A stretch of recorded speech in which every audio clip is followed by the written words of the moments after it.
অতীতে কামানের গোলা ছিল অন্ধ একটি লোহার টুকরো মাত্র। একবার ছুড়ে দিলে সোজা ছুটে যেত।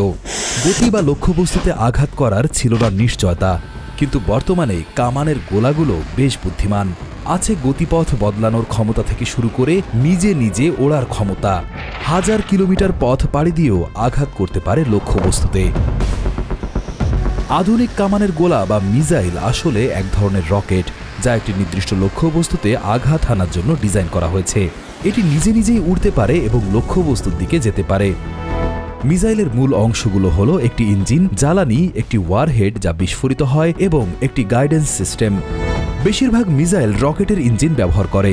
এই ইঞ্জিনগুলো জ্বালানি পুড়িয়ে প্রচুর পরিমাণে ধাক্কা তৈরি করে, যা মিসাইলকে বাতাসের মধ্যে দিয়ে ঠেলে নিয়ে যায়। যখন জ্বালানি জ্বলতে থাকে তখন এটি গরম গ্যাস তৈরি করে, যা মিসাইলের পেছন দিক থেকে দ্রুত গতিতে বের হয়ে আসে। নিউটনের তৃতীয় সূত্র অনুসারে প্রতিটি ক্রিয়ারই সমান ও বিপরীত প্রতিক্রিয়া আছে, তাই গ্যাস একদিকে বের হলে মিসাইলটি বিপরীত দিকে এগিয়ে যায়। মিসাইলের সবচেয়ে গুরুত্বপূর্ণ অংশগুলোর মধ্যে একটি হলো এর গাইডেন্স সিস্টেম।